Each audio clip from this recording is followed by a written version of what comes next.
Tony Brothers, thank you so much for being here with me today. This is a special presentation featuring yourself. However, I want to talk about your mother, Dorothy Brothers. So, who was she to you?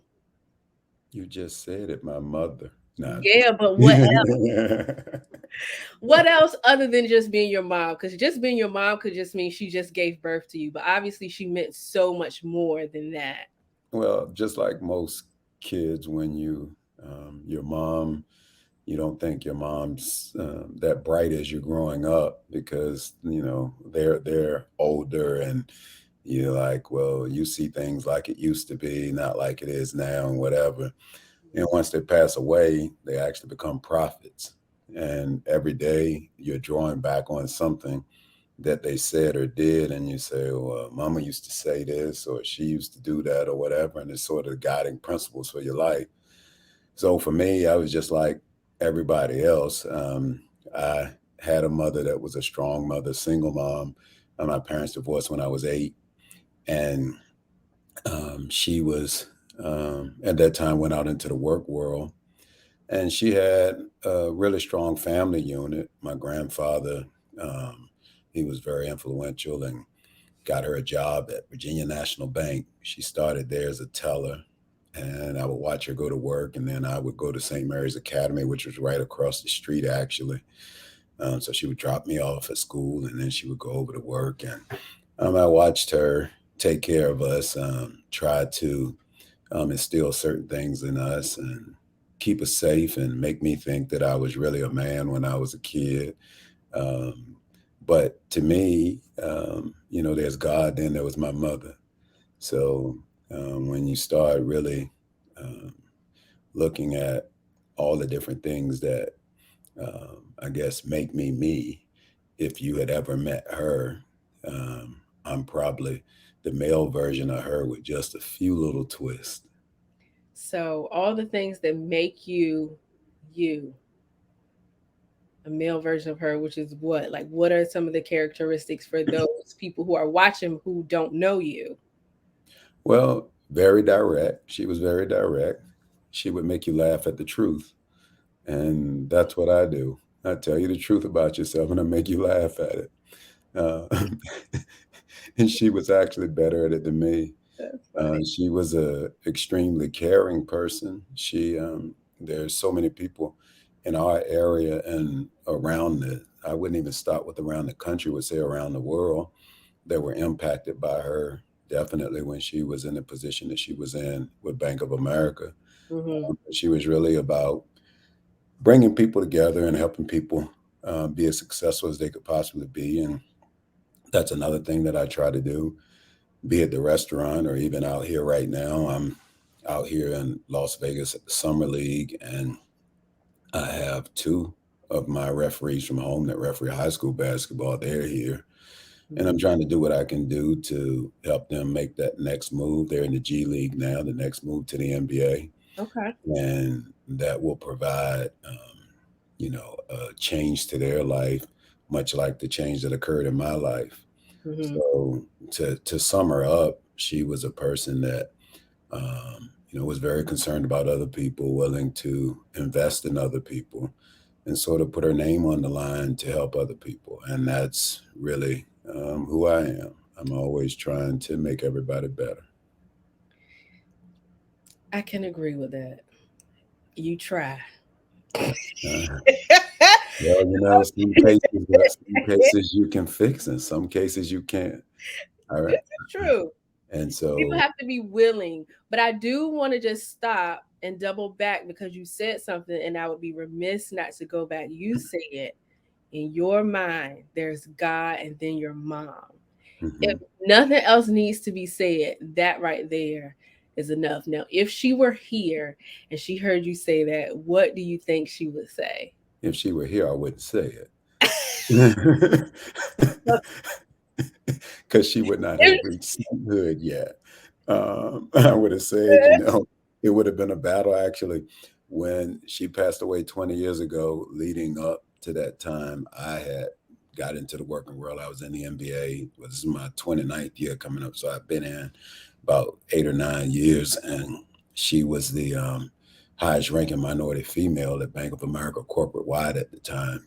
Which And her title was Senior Vice President and National Director of Minority Business Development of Bank of America. correct.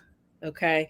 Now, before you go on, I do just want to stop right here because I heard you say one time she was the foremost expert in diversity and inclusion in the country.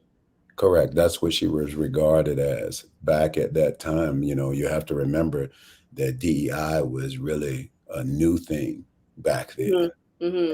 Hmm. Bank of America was a company that was late to diversify, but Hugh McCall was the president at the time, and he recognized the need to diversify. And so then there's a national organization that governs that. And my mom won Corporation of the Year twice Wow. through that organization from increasing the amount of investment in minority and women-owned businesses Hmm. with the bank from, I think at one point they were 10 million to over 400 million. And so she was regarded in those sectors as one of the gurus, and consequently, she ended up in the Minority Business Development and Supply Diversity Hall of Fame. That's amazing. Mm, So when you got that call that she would be inducted into the Hall of Fame, because it was posthumously, right? yes. How did that make you feel?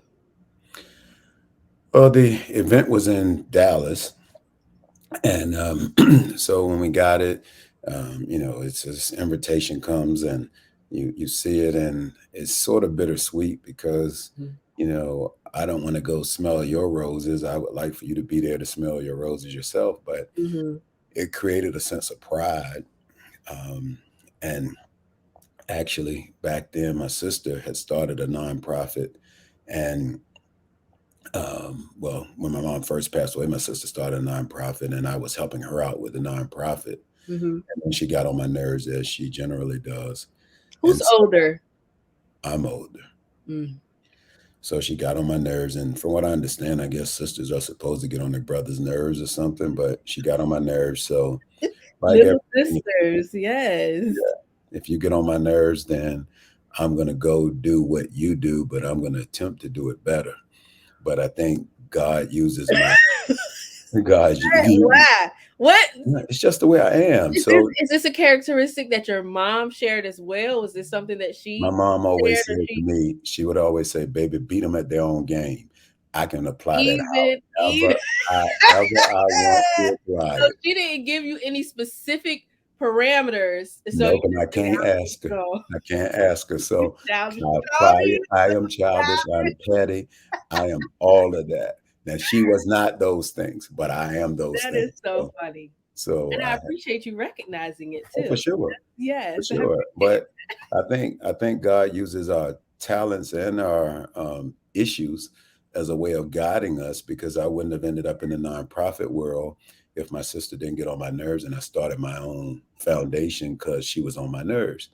And it was really benefiting women, single moms, but I really didn't care anything about single moms at that time other than my mom had been a single mom. Yeah. So if your mom was a single mom, why didn't that resonate in a different way? Because I'm petty. So I'm just like, my sisters made me mad. My ex-wife had talked to me a lot about women's issues, and I would just be like, yeah, okay, okay, okay. And then when my sister made me mad, I was like, oh, that's right. Those women really need help. And I said, let's start a nonprofit and let's call it Still Hope. Women still have hope. And that's what we did. And So so I'm okay, telling you, this is how it started. yeah, So I, we ended up starting Still Hope, and as I learned a little more, I became probably more caring about them than anybody. And then the struggle that my mom went through, like it started to resonate even more, and I started to recognize the challenges that she faced. But it was a little different for us because of the complexity of her job and how much money she made and everything. We so she was had able all to of what we shield need. you from certain Exactly. things. But then when I started applying the stress level of Mhm. being a single mom to the year that she passed away at 57, I said to myself, what if she didn't have to have those stresses and didn't have to provide in that way? Would she still be around? And so the everything about single moms became a thing for me. So, and I was still really struggling with the fact that she was gone. So I was had seen a psychiatrist, taking medicine, everything, and nothing was working. And when I actually did get into the nonprofit world and started doing things to enhance the lives of other people and to honor her name, it made it a lot easier for me. And Mhm. so I ended up working with the Women's Center at TCC, Mhm. um, and donated money there and had the Women's Mhm. Center named after my mom. And consequently, at Norfolk State, the auditorium in the Student Union building. And once I did that, that was February 8th, I think, 2019, when that dedication occurred, sometime around then. And when that happened, and it might have been 20, it was right before COVID. That was when I really found Yeah, peace I in want my. to say it was 20 because I had just had Josiah, so I couldn't make it. Got you. So then it would have been 20. And when that happened, I finally got to a point where I could have peace. She had done so much for so many people, including me. And it just didn't feel like, even with all the foundation events and all the donations and everything to everywhere, that really she had got the flowers that she deserved. Norfolk State asked me in 2018 to do the commencement speech in December. And so I did that commencement speech, and I believe that she would have been there to do the commencement speech and that she had earned that right. And they gave me an honorary doctorate then, but it was really would have been her honorary doctorate, which is how it all started. I was trying to get her an honorary doctorate, and in Norfolk State's bylaws, it doesn't allow it if you passed away. And Oh, so they came up with this thing that said um, I could do the commencement speech and they would give it to me. Well, in that whole process, I found out the reason that my mom never graduated from Norfolk State, even though she went on to do a lot of big things, was because she was actually pregnant with me. mhm, And so my thing was she chose me over school, mhm, finishing school. And so for me, when I was able to go there and it came full circle where, she would be honored greater than just going to the mausoleum and putting DR in front of her name. She would be honored greater there and everyone would see her accomplishments. It was finally where I felt like I had peace and like I could actually move on with my life. So, mhm, um, so that's why I say it's God, then my mother, because without her I wouldn't be here. And it's more than just how we really see it. She literally made a choice, mhm. uh, and that choice was me versus something that she really wanted to do, which was at the time be a teacher. Okay. But thing of it is, she was unofficially a teacher of many. So her choosing you and then you walking in her footsteps, um, that was a blessing. So does it help you in any way to know that you are like continuing to honor her in certain ways, like through philanthropy and different things like that? Because you mentioned still hope, but now you have men for hope also. So Mhm. let's talk a little bit about that. One, does it help you in any way to know that you're continuing to honor her on a yearly basis? And then two, in what ways does Men for Hope do that? Well, yeah, it does. But I'm getting tired. And as I say, I found peace and, as you know, I have a new wife and a life that is, as I say, the Bible says 3 score and 10, that's 70. I'm counting down. I'm still counting up. A few more years before I that. do, but I got a few years, but I want to live those years and enjoy those years, and I've tried to provide a framework for others to continue what I have been doing, and where I can kind of back away a little bit. But Men for Hope actually came out of the same type of situation as my sister. When I got divorced, my ex-wife said she didn't want to work with me anymore, and I created an auxiliary under Still Hope, which turned, well, it's Still Hope at that time, called Men for Hope, because we needed some tables and chairs, and it was like a men's version underneath Still Hope. And I called about 30 guys I knew, and I told each one, I said, look, got this thing called Men for Hope. We really need some tables and chairs. I need everybody to donate $1,000 because we need $30,000 to furnish this new office space. And so the office space ended up being furnished. And then, not long after that, the irony of it is, being part of a single mom foundation and then creating one.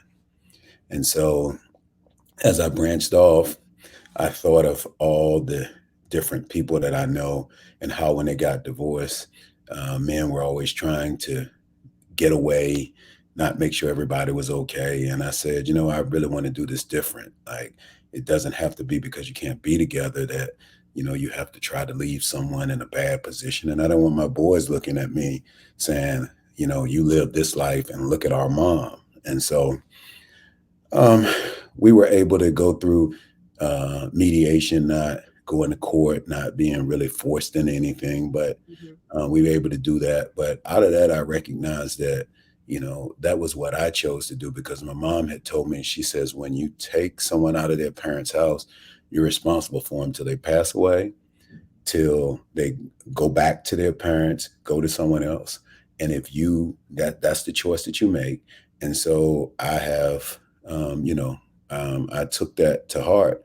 And so I tried to make sure that the concessions that we agreed to would do just that. But then I thought about how many people don't do it. And I don't know without that guidance from my mother that I would have done it, but I did it.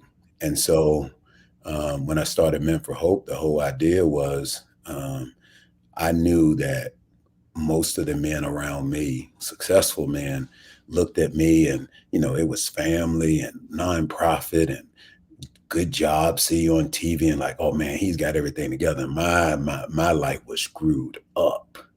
And so I brought 40 men in the room just like me Mm. from different levels of business and everything. And we all sat around and I told them my story. I told them about me. And you could see all around the room, everybody went, like, To know that you were human and they and were that there's tired of no such living. thing as Yes. perfection. And they were tired of living the lie. And Yeah. they were tired of living like across the street on my street. Like, look at him. I want to be like that. And I'm looking at them saying, Lord, I want to be like that. And their life screwed up and mine screwed up and everything.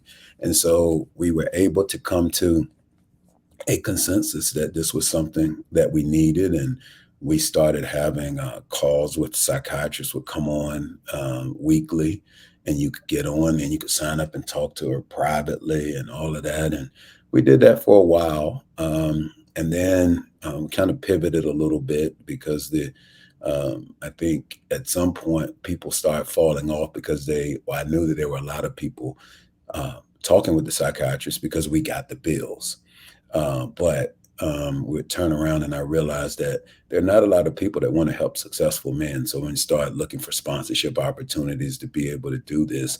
But I felt like healthy men would create healthy families. But not a lot of people that You really did find that not a lot of people want to help successful men know. And so we, from a financial standpoint. yeah, so like if you go to a company, like I don't think they see a lot of benefit in Mhm. helping men that they think could help themselves, which you could, but we were also trying to help young men. We were trying to bring young men on. And so after a while, the cost of psychiatrists for not just a dad, but could be for his sons, uh, Mhm. it was a lot of cost. And so we had something called Club Hope where everybody who was a member would pay a certain amount every month. And Mhm. so that helped things go along. But then we just decided to pivot and find some organizations that had like missions dealing with young men and trying to say, hey, listen, those of us that are where we are, we recognize there's an issue. We can figure out a way on our own to kind of address our issues.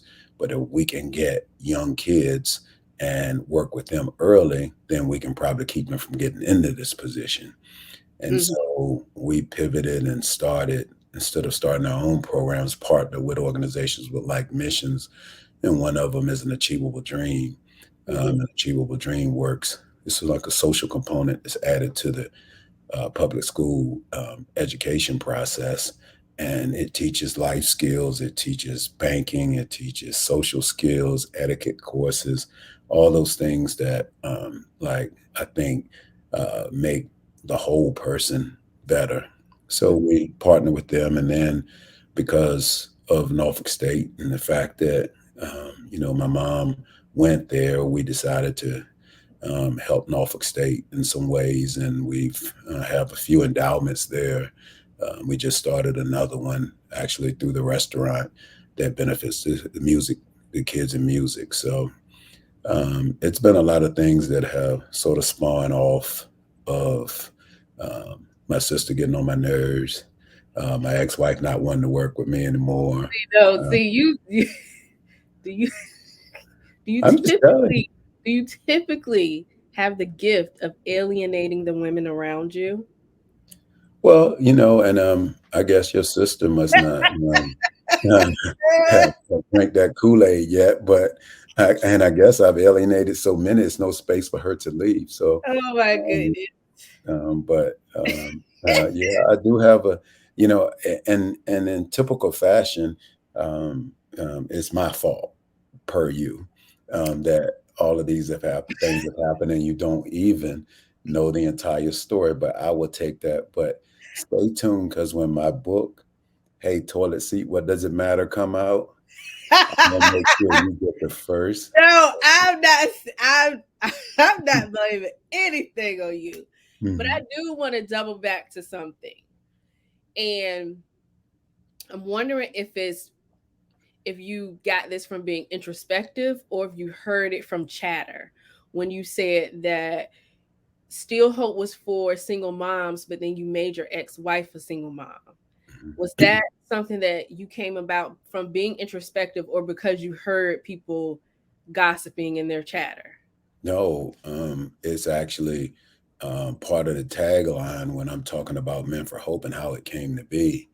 And in my effort to explain to people through things that are not always pleasant, good things can sometimes come out of that.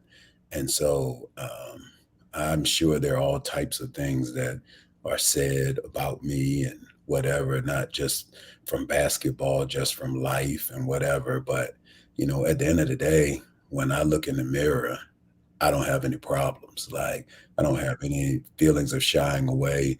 And I had an uncle, and when he passed away, he was probably 300 years old. I mean, he was old. Yes. And when he passed away, I remember them at the funeral saying, "You never had to wonder what he was thinking." Mm. And I said, "You know what? So anybody who was at that funeral because no matter what he was thinking and what he said, they were okay with what he was thinking and what he said." And that's how I would rather be, Mhm. because there's so many people that walk around and, they're around me for reasons that, not because they like me, it provides access in some ways and different things. And I get it. It takes everybody. But when it really comes down to it, you either accept me or you don't, and it's okay with me. And so, as you said, introspection, yes. What people say, it really truly doesn't matter to me. I No. am conscious of it. I think that everyone has to be conscious of it because we have to live in a world with other people and we need each other to Mhm. survive. So we have to be conscious of it, but it cannot be a driving force. So I don't care what they say, Mhm. to be honest with Mhm. Do you think you have such a thick skin because you're an NBA referee going into your 29th year with fans and coaches and players coming at you all kinds of crazy? So you just have this thick skin and you're just like, eh. you. Actually, no, I'm like super sensitive. So it's a really, really hard balance for me. So there's inside noise and outside noise. The inside noise comes from people that matter to me. The Mhm. outside noise are people that don't. So fans and those people that are just like I don't even really know what to call them, but they're just on the outside ring of my life. But those on the inside, if they have an issue with me, then it bothers me. And and generally I try to fix it. So what I do is that when you get on my nerves, I put you on the outside ring, and then it doesn't matter to me what you think. So just because somebody gets on your nerves, they automatically get expelled to the outside ring. And see how quick you learn that? Yes. So and but let me just be clear. Let me just be clear. And I think your sister would verify this. That by the time you are on my nerves, you done stepped on it, took your foot, pounded it, every possible thing you can do. I give more chances to people. I can't say more than God because God's continuing to give, but I'm close. And then once I get to the point where I'm just saying, you know what? Um, I remember one of my friends told me, say, you can pick your friends, you can't pick your family. And so, from that vantage point, that covers the family part if something's not right. And that's just not my sister, it's other people in my family. And then friends, I think the person that taught me the most about that was your sister and taught me what real friends are. And like, I see. I have a template now that allows me to see what's real and what's not. And so I don't always share with a person that they're really not being real with me and they're really not my real friend, but I know the difference now and I didn't used to know. Mhm.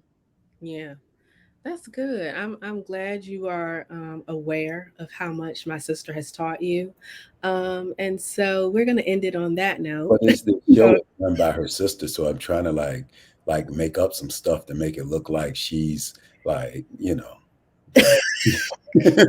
you're not gonna cut this recording off with that and just walk away with that. Absolutely not. No. no, I want my last question though, for real. Do you think your mom would be proud of all that you've done? Actually, I don't. Like, I Really? really believe that my mom would be saying to me that I could do more. Really? And I really believe she would be saying that. And I did the graduation speech at Nasma Suffolk Academy about a month ago.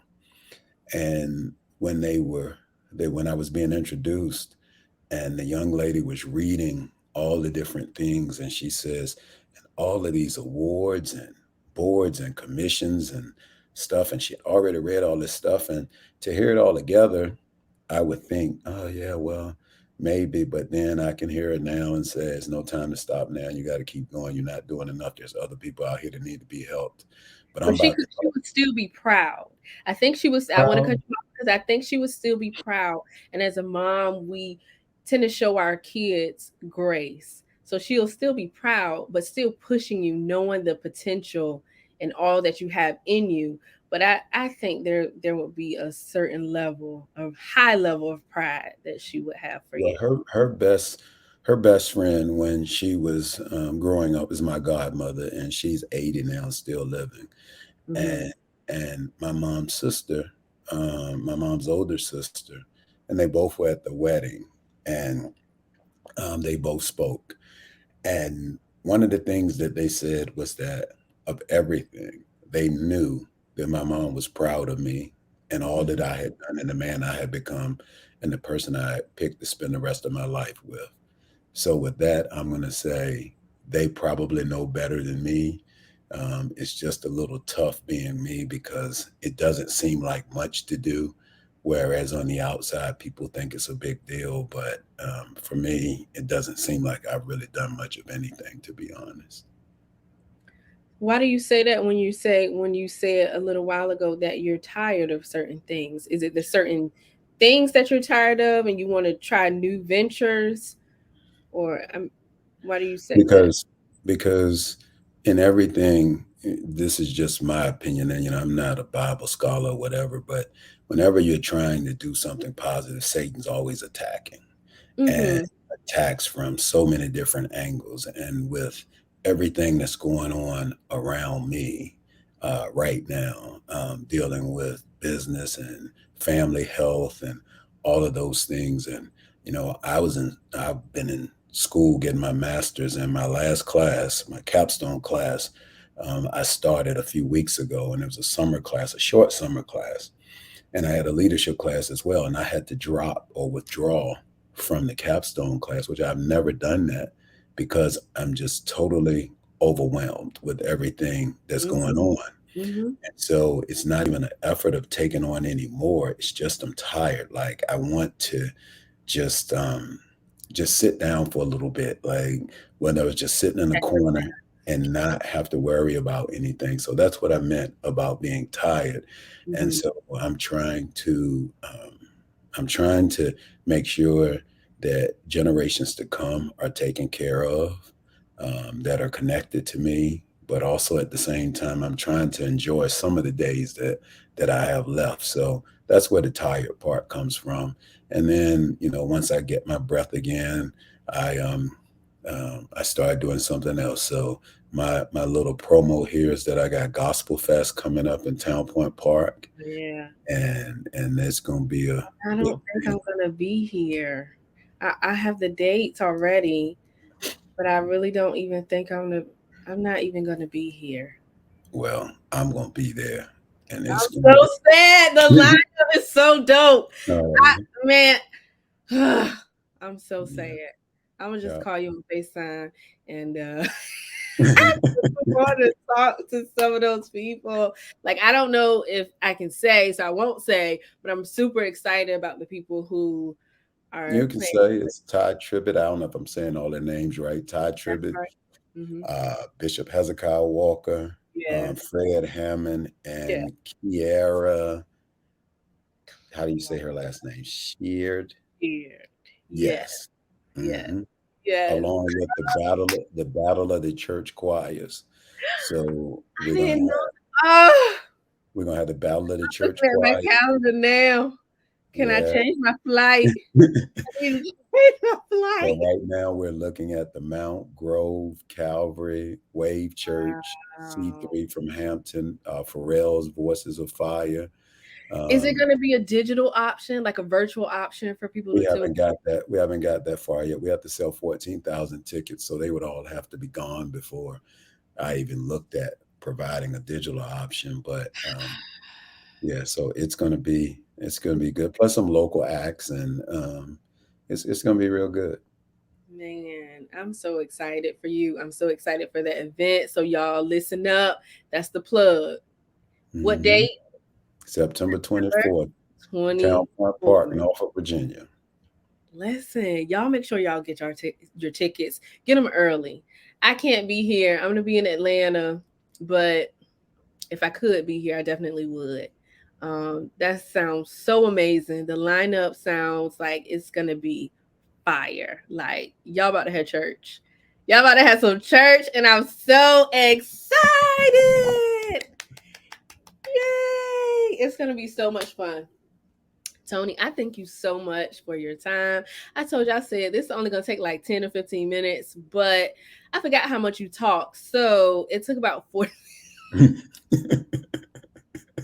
Get somebody else next time. You don't want me to do what I do. No, I got to just give you some love. I warned you at the beginning. You say I'll direct you. I say I'll probably take over by the end. I told you that in the beginning, and you No, but stayed on the phone. it's about you. It's about your mom. So I wanted you to Mm. get the space. I know you've had plenty of other different platforms, other bigger platforms, but I really appreciate you taking the time out to talk to me and to talk about your mom because I really do feel like she was such a force. Just reading different things about her and listen to you speak about her in different clips and videos. I just feel like, man, she was a force and such a blessing that you had the time with her that you did. And so I hope you can take solace in knowing that she would be so proud of you. And if she wasn't, she would tell you. And just know this, that you just had to say you were so proud of me No, because in saying, yeah. just saying and saying what, my mom would be, because she ain't here to tell you that's you talking. Yeah, no, I And have I'll no take problem saying and that. look, and I'll take it. Coming from you, I'll And take don't try to act like I'm so rough. No, me and you are a lot alike. That's what it is.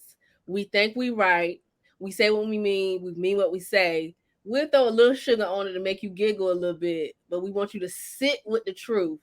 That's the thing with us. That's why we bump heads We got sometimes. one difference. What? You think you're right. I am Nah, see, right. nah, see. I know for a matter of fact that I'm right 100% of the time. I just gracefully let other people believe that they are right Then sometimes. we are just alike.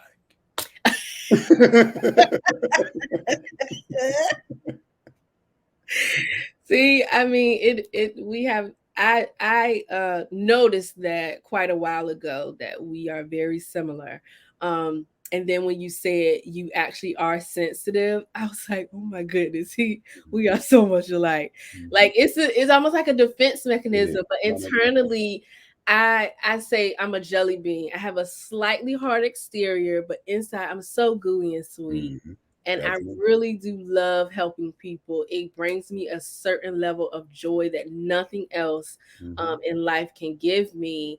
And so that's what Pins and Purpose is all about, just trying to connect women with who they really are and what their purpose is, and get them to go forth and be great. And if you can be great within your own gifts and your own purpose, and I help you get there, then I've done my job. I have connected with my own purpose by helping you find your purpose. So we're a lot alike. Mm. And so we've come to the end of our interview, I see, because now it's become about you. And so Oh, we come see, to raggedy. Bye, y'all. No, Take Tony, care. thank you so much. I truly appreciate you. You have fun, be safe, and I'll see you soon. All right, take care. All right. Thank Bye. you. All right, bye.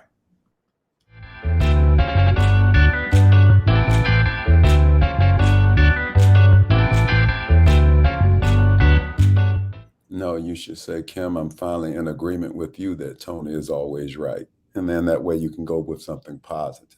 No, that's a that's a lie though. You Mm. not always right. Now, you would like to believe that you're always right. Most people would probably be comfortable in their belief that they're always right. But, dear friend, It's always so I don't speak when I don't know what I'm talking about. So that's how I stay in that right position. last. Mhm. That is funny.